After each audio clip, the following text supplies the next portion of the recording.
Karena di antik itu pegang peranan gitu. Ada usia ketuaan, ada histori. Antik itu yang jadi mahal usia dan histori. Sampai Butin Soeharto punya kumpul. Really? Menteri-menteri punya kumpul. Bahkan saya ini baru denger ini loh Pak. Orang semua punya kumpul. Cuman kumpul tidak terekspos dengan baik. Kumpul tidak termanajemeni dengan baik. Dalam waktu 2 tahun saya udah bisa ngumpulin 200 itu. Orang berduyun-duyun datang ke rumah saya Store masuk. Ya, saya masuk kan Jawa Pos gitu. Kalau dibandingin lukisan saat itu kumpul aja 30 juta. Why not? Termasuk Indonesia ini kan budayanya sangat lama Pak. Iya. Kok tidak punya nilai jual dan banyak orang yang tidak tertarik? Salah di mana ya Pak ya?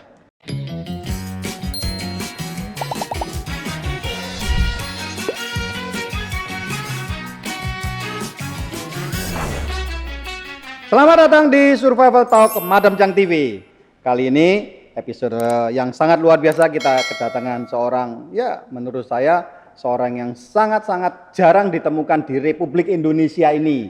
Pebisnis, budayawan, kolektor. Yuk langsung aja.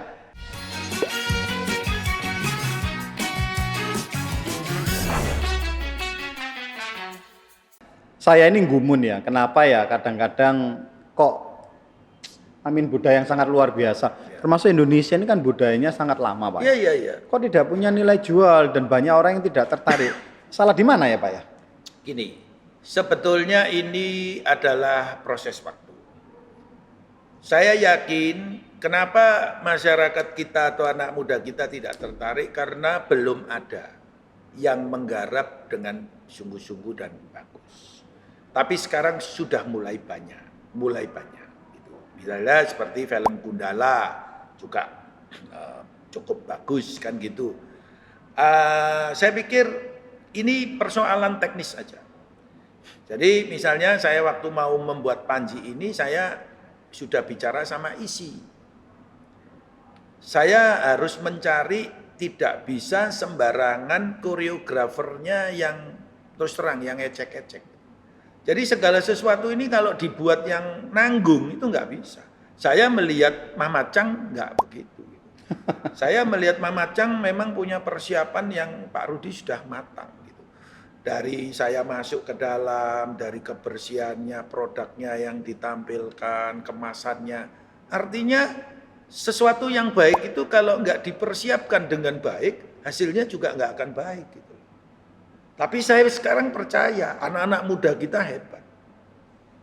Anak-anak muda kita yang milenial ini anak-anak hebat. Gitu. Apalagi ada kecanggihan teknologi. Mau nggak mau Pak, kumpul menjadi mahal, kumpul menjadi booming. Karena saya libatkan orang bule. Saya libatkan Zhongkotu. Saya bikin desain bukunya seperti bukunya Lemeyer. Saya kemas buku itu menjadi satu-satunya mungkin pertama buku termahal di Indonesia. Sampai buku ini bisa diterima Kuni-Kunia. Dan sebetulnya yang kalau correct me ya Pak ya, kalau saya salah. Semoga kedepannya Indonesia itu artinya lebih banyak orang Indonesia jangankan begini, jangankan menghargai, kadang menghormati aja enggak Pak. Kalau menghargai itu kan di atas menghormati ya Pak ya. Saya bisa nih hormat kepada seseorang hanya karena dia tua. Tapi belum tentu saya bisa menghargai karya apa pemikirannya dia. Nah ini loh, di sini nih loh yang kurang. Saya pikir ini peran pemerintah. Pemerintah kita yang harusnya punya komitmen untuk menghargai dulu, menghormati dulu. Contoh, saya dan Ibu ini kan masuk dalam asosiasi museum. Kita sering diundang sama kementerian, seminar, diskusi, dan lain sebagainya. Memang sudah bagus. Tapi misalnya ketika kita tawarkan museum kita ke sekolah, ke satu sekolah ya, tidak semua ya. Kalau Jogja begini Pak, Jogja itu pusat kesenian ya Pak ya. Orangnya luar biasa cinta budayanya.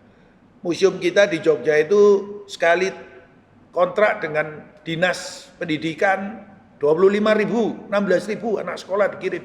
Gitu. Tapi saya nggak perlu sebutkan, ada sekolah di Jawa Timur saja. Didatangin, ada 2 sekolah ini contoh ya. Satunya sekolah asing ini. Datangin, dari mana? Museum. Mau apa? Oh mau nawarkan mungkin anak-anak. Oh enggak. Kita sekolah asing. Kita nggak penting, nggak perlu itu.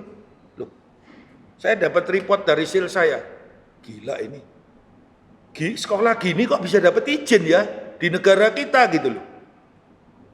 Lah kalau dia udah sekolah internasional dan tidak mengajarkan mau bahasa mempelajari asing, kearifan-arifan lokal, nggak ya. mau mengadopsi kearifan lokal, loh ini gimana? Yang salah di mana ini? Harusnya kepala dinasnya ini yang membriefing ini sebelum dia ngasih izin sama sekolah ini kan gitu ya. Mudah-mudahan sekolah ini sudah berubah sekarang kan gitu.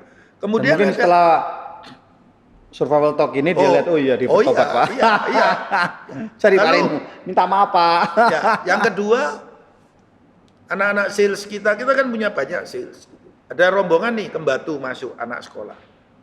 Bu, mampir ke Indonesian Heritage Museum supaya anak-anak bisa melihat bagaimana keanekaragaman budaya yang ada di bangsa kita. Wah enggak lah, kita mau cari yang tempat selfie, kita mau renang, kita nggak mau ke museum. Wah ini ya, saya pikir ini nggak salah gurunya juga ya, tapi ini kebijakan. Pengalaman saya tidak pernah sekolah luar negeri, tapi dari saya punya teman banyak orang asing ya, mereka begitu cintanya ke museum, mereka begitu cintanya ke budaya. Saya pernah tanya sama beberapa orang, termasuk anak yang sekolah di Amerika. Kenapa orang Amerika, orang asing itu suka museum? Wajib.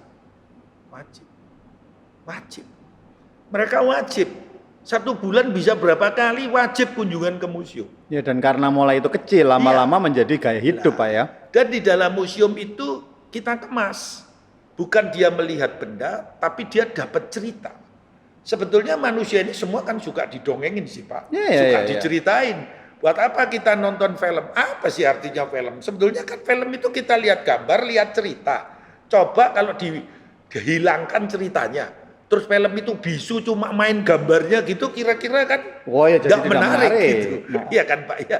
Jadi sebetulnya manusia itu kan suka cerita gitu. Karena itu museum yang kita kemas, saya kuatkan di cerita, di visual. Buat saya benda itu tidak penting. Benda itu hanya menegaskan bahwa kita itu museum. Kita harus punya benda arkeologinya atau benda buktinya sebagai kekuatan yang membuktikan bahwa ini loh pada zamannya berkesenian itu seperti ini. Cara membuat senjata itu seperti ini. Oh ini perbedaan senjata Mandau, ini Kalimantan, oh ini Indonesia Timur, ini Timor dan lain sebagainya. Itu hanya visual saja. Sebetulnya tidak perlu benda lewat visual juga bisa. Tapi karena saya itu sudah punya dan museum itu harusnya memang harus ada bendanya, maka itu membagi bagian. Tapi yang terpenting di sini bukan itu. Saya ini tidak mamerkan benda. Saya ini ceritanya. Sejarah, edukasi. Oleh karena itu museum-museum kita kan selalu temanya itu selalu spesifik.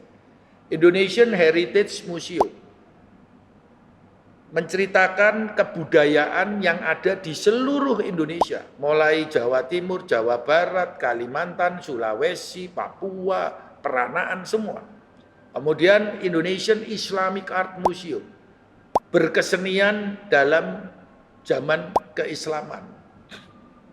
Yang saya kuatkan dengan masuknya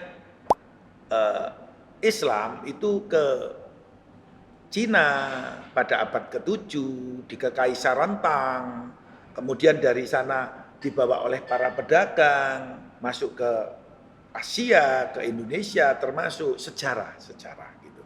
Dan saya bersama-sama dengan UIN bikinnya. Saya minta guidance juga, enggak asal-asalan. Saya melibatkan para arkeologi. Jadi benar-benar bisa dipertanggungjawabkan. Antropologi gitu. Kemudian saya membuat misalnya di Jogja. Saya kasih nama History of Java.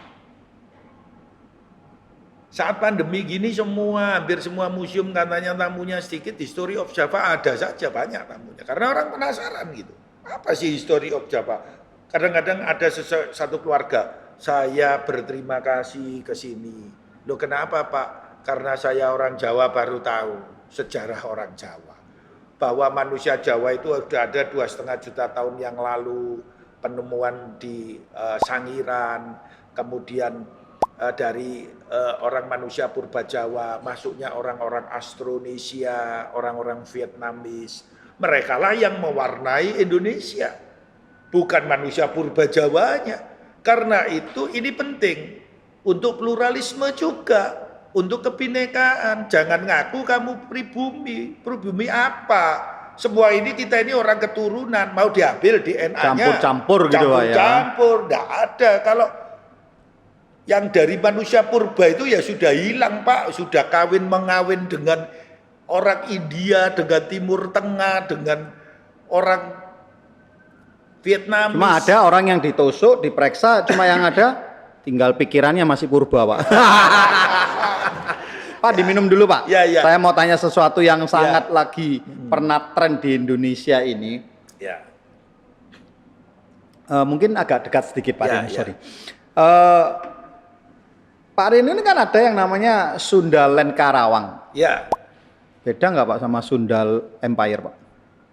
Beda. Kalau saya setuju, di Sunda memang pernah ada beberapa kerajaan. Ya. Cuma kalau museum kita kan namanya bukan Sundaland Karawang sebenarnya, History of Sundaland. History of Sundaland. Tempatnya di Karawang. Di Karawang. Karena saya join dengan Van Wert. Ya.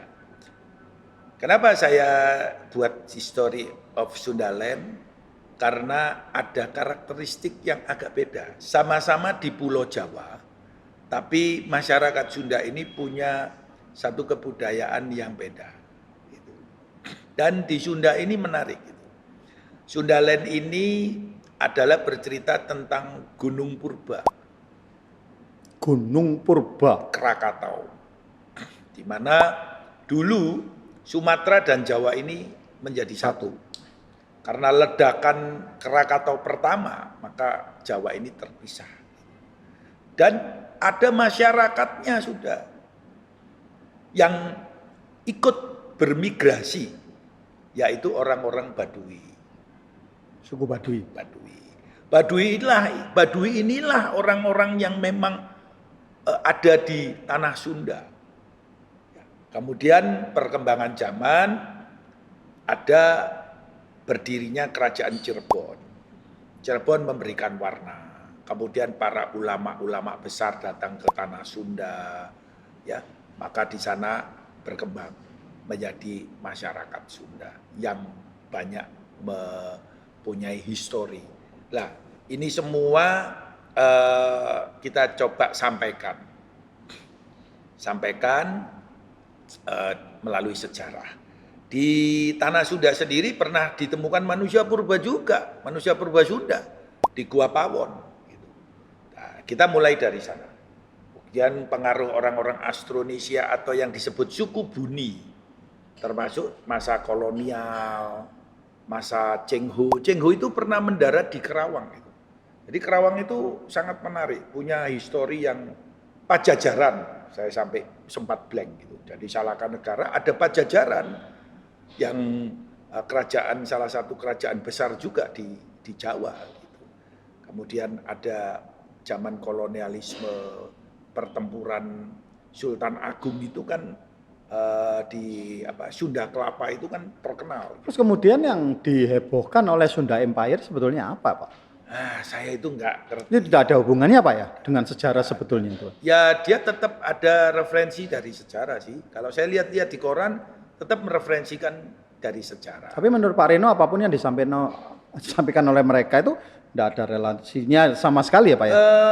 Tatanan dunia itu sentralnya ada di Bandung begitu Pak ya? Ya kalau itu kan saya pikir perlu dilakukan kajian lagi ya. Belum tentu benar, belum tentu salah belum juga. Tentu salah.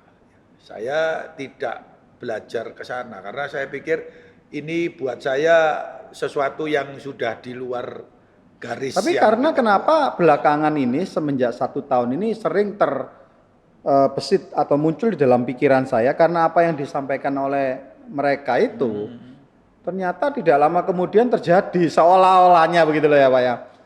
Peradaban baru ini di reset gitu. Jadi gini Pak, kalau orang berbicara sesuatu yang tidak normal, ya, dan apalagi bicara sesuatu yang belum terjadi, itu kan memang sulit dipercaya. Apakah kebetulan, apakah memang visioner begitu? Visioner, gitu. Ya.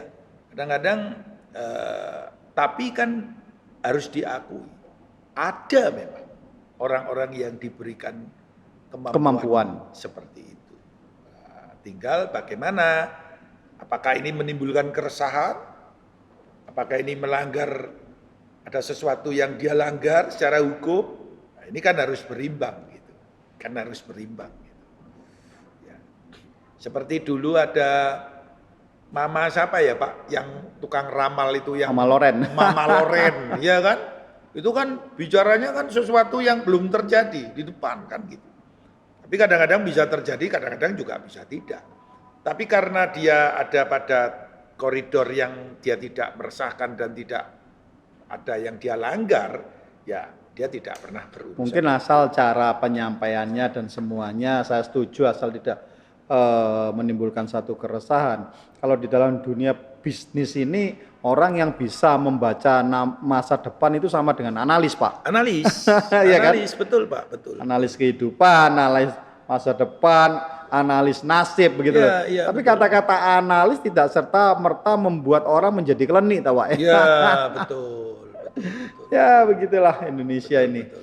Tapi belajar dari Indonesia ini Pak. Pak Rino sendiri paling suka cerita dari mana Pak?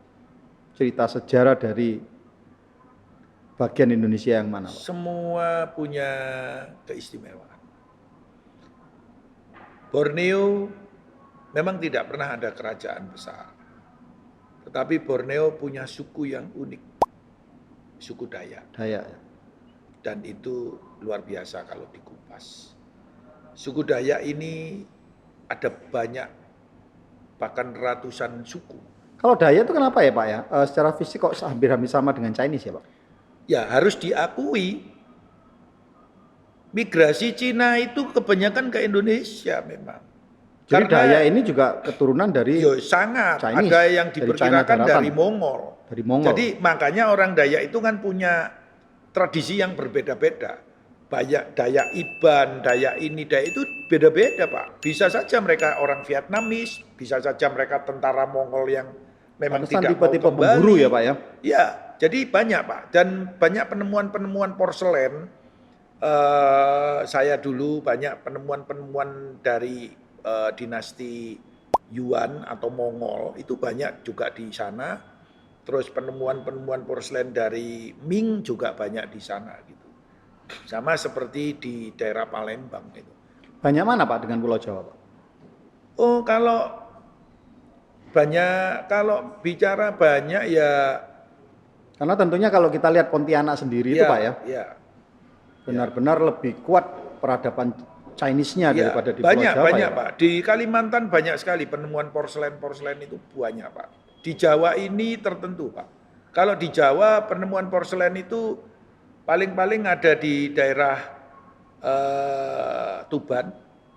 Karena memang sejarah membuktikan Mongol pernah ada di sana pada waktu menyerang dulu ke Singosari. Ada sampai hari ini digali di laut itu tidak habis-habis, sudah puluhan tahun itu. Dan kebanyakan barang-barang Yuan memang, dinasti Yuan gitu. Di Majapahit itu juga dulu banyak penemuan porselen karena itu kerajaan besar yang 300 tahun. Dan dari dulu memang porselen ini menjadi barang-barang komoditi. Jadi kapal-kapal dagang Cina itu, porselen itu ada 4 tipe. Satu tipe memang tipe koleksi yang diberikan diangkut ya, Pak, oleh orang, dibeli oleh orang-orang bangsawan atau orang-orang kaya untuk pajangan di rumah yang bukan digunakan untuk alat makan atau untuk untuk alat sehari-hari. Kemudian ini yang mahal di balai lelang yang sampai 500 miliar, 600 miliar ini. Jadi orang banyak nggak tahu, dipikir porselen itu kalau asli tua terus umur harganya bisa ratusan juta, puluhan juta, enggak gitu. Biar asli tua umur 800 700 tahun kalau fungsinya itu mangkok dulu buat makan mie di pinggir murah jalan, ya murah. Bukan bagian dari collection, Pak. Bukan bagian dari collection.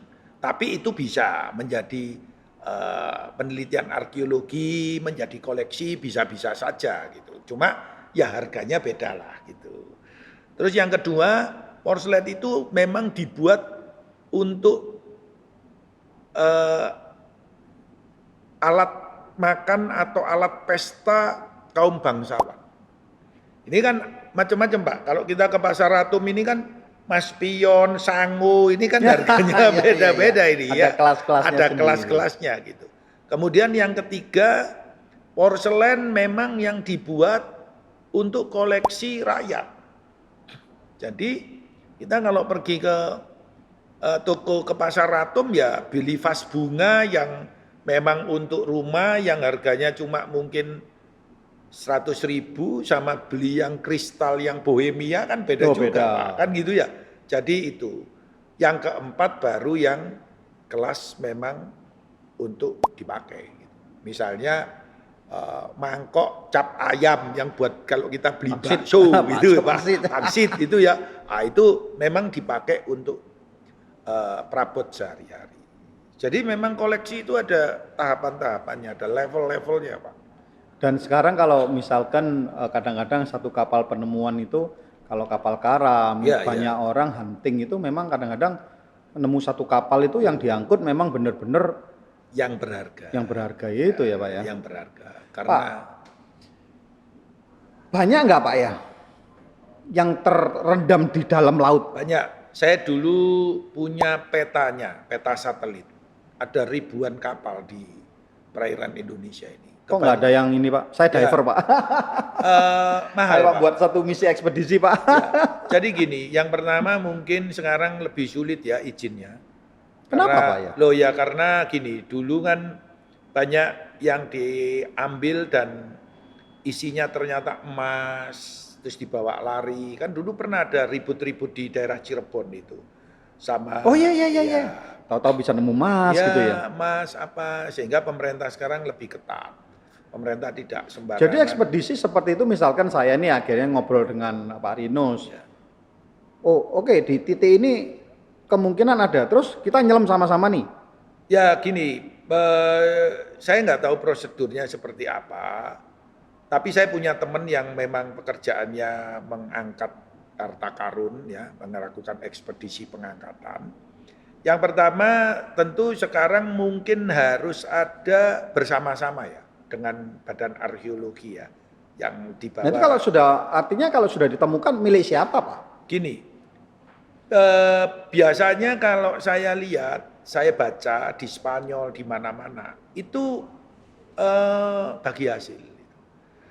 Jadi ekspeditornya itu mempunyai hak juga Pak? Ya betul Pak, dia kan yang membiayai Pak. Jadi gini Pak, biasanya itu sudah kebanyakan itu tahu mereka muatannya apa. Gitu. Kalau saya sering lihat National Geography apa itu sudah tahu Pak. Diperkirakan yang tenggelam ini kapal apa, muatnya apa, tahun berapa, itu sudah tahu. Jadi worth it atau tidaknya. Worth it atau tidak. Gitu. Karena biaya pengangkatan itu kan mahal. Gitu.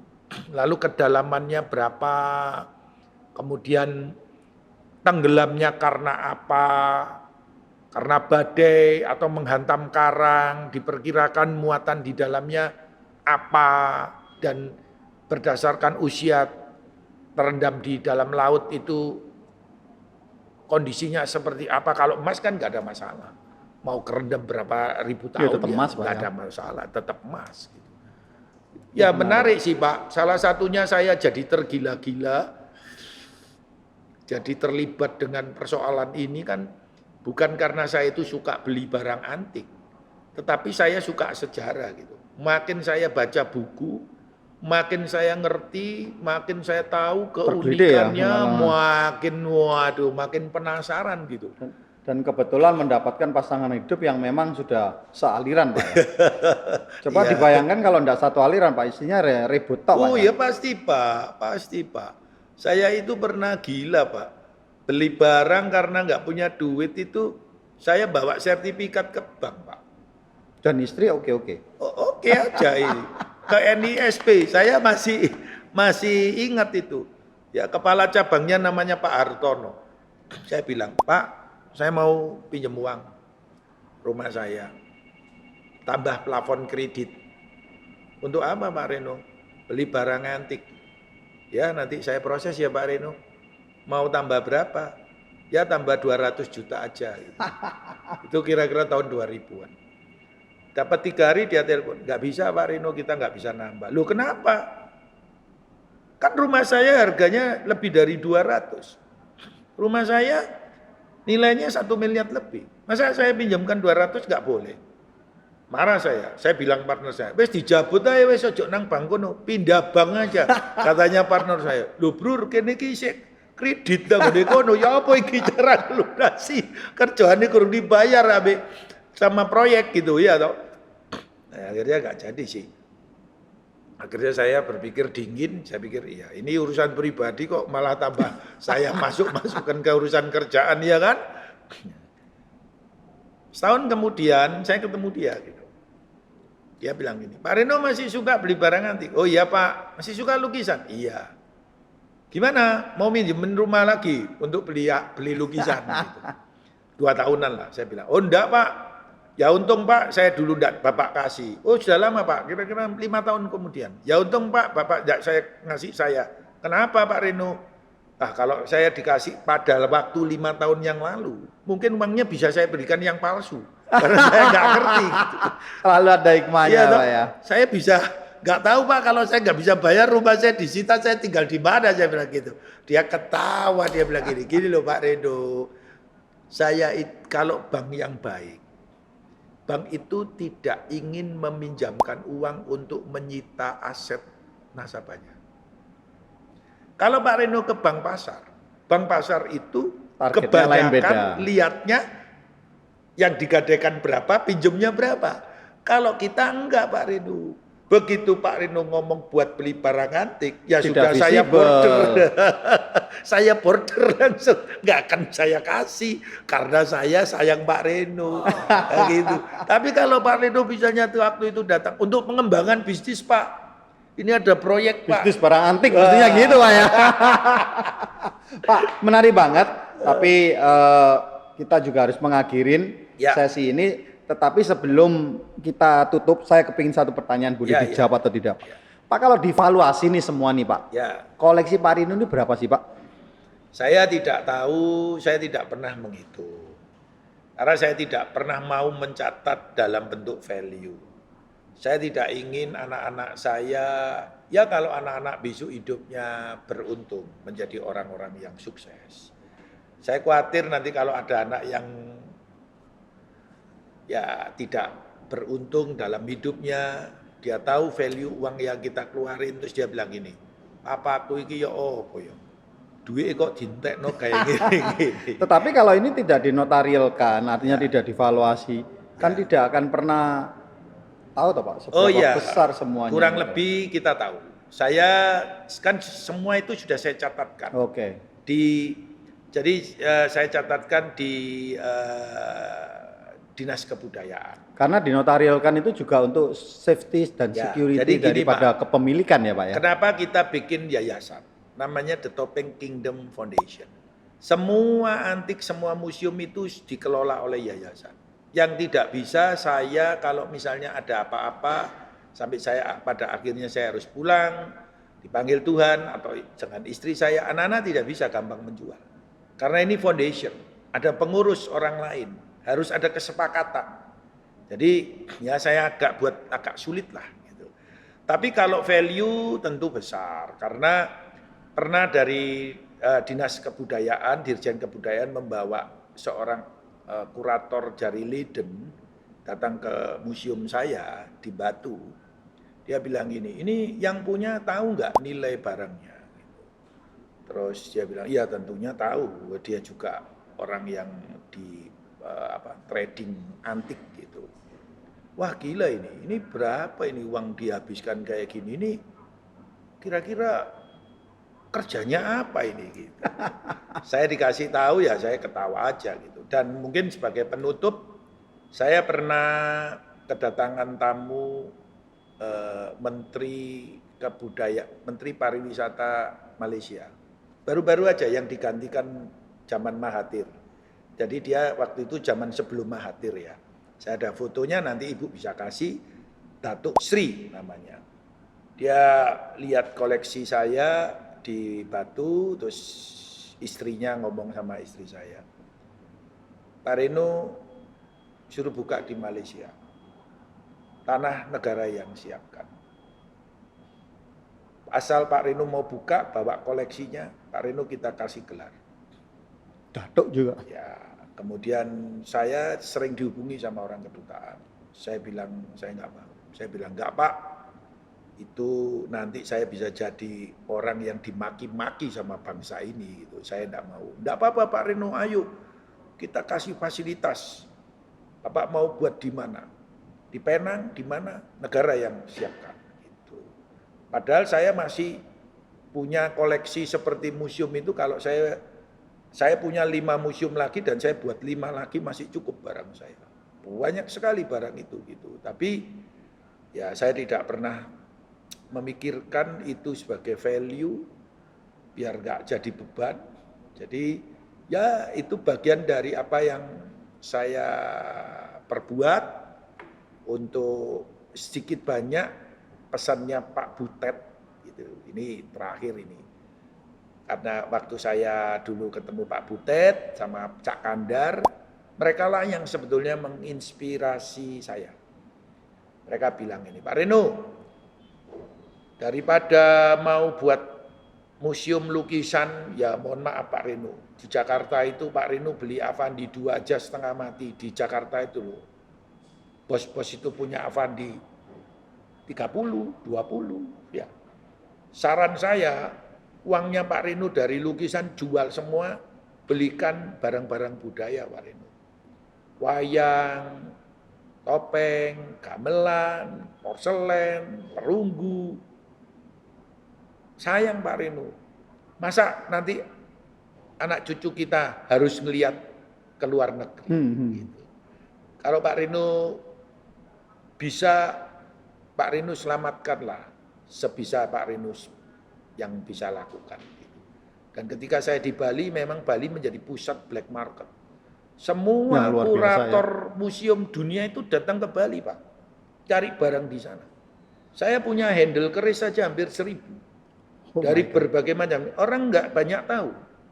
Handle keris itu macam-macam Pak. Dan dari handle-nya, dari bentuknya kita udah tahu itu. Jadi kalau dulu orang nggak usah bawa KTP Pak.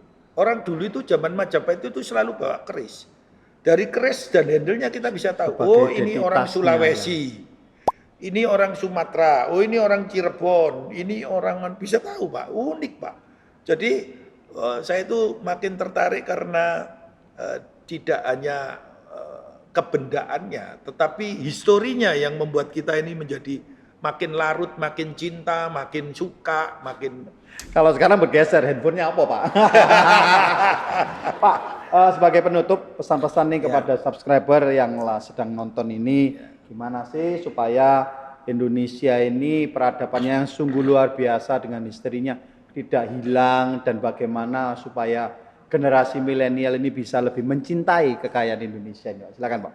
Saya percaya teman-teman adik-adik milenial semua cinta dengan bangsa dan negara ini. Anak-anak mudalah yang bisa membuat sejarah, membuat cerita-cerita kita makin menarik, makin disukai, bahkan bisa mendunia. Karena saya percaya kalau Korea bisa mengangkat budaya melalui drama-drama filmnya, saya juga salah satu penggemar melihat drama-drama Korea tapi silat. Ini kan semua karena kemasan saja. Sebetulnya ceritanya tidak kalah menarik dari bangsa kita. Bahkan bangsa kita punya cerita-cerita yang luar biasa. Mulai dari cerita yang heroik, mulai dari cerita yang penuh dengan drama percintaan, semua ini kembali karena kemasan. Saya percaya dengan cara berpikir, dengan dunia IT yang sekarang makin mudah, makin semuanya makin gampang dan makin bagus. Saya percaya semua kita bisa menjadi bagian dari itu. Dan anak-anak muda kita, anak-anak hebat. Dan saya tidak percaya anak-anak kita tidak cinta bangsa dan negara. Terbukti ketika tim sepak bola kita merah putih biar kalahan, ya tetap kita cinta tim sepak bola kita. Tetap Senayan kita penuhi dengan semangat merah putih. Meskipun pada akhirnya masih kalah. Jadi ini kalah bukan salah pemainnya, tapi kalah ini karena salah manajemennya. Saya percaya kalau ini ditangani oleh anak-anak generasi tahun 70-an, tahun 80-an, orang-orang yang lahir di tahun 80, 90, sekarang banyak anak-anak hebat. Buktinya dalam dunia fashion aja Indonesia tidak kalah dengan negara lain. Begitu juga dalam dunia film, dunia apapun olahraga, saya pikir saya optimis. Generasi kita jauh akan lebih dahsyat daripada generasi saya. Ya harus, karena mereka lebih brilian. Pak, terima kasih banyak Pak. Ya, satu sama-sama, kehormatan Pak bagi Rudi. Survival Talk. Ya. Ternyata kita ini kedatangan seorang yang sungguh-sungguh luar biasa. Sejarawan, budayawan, kolektor, you name it lah Pak. Yang andai kata harus disematkan jabatannya ini begitu banyak. Dan masih sangat humble dan mau begitu saya kontak, siapa? Waduh, saya sungguh-sungguh merasa terhormat.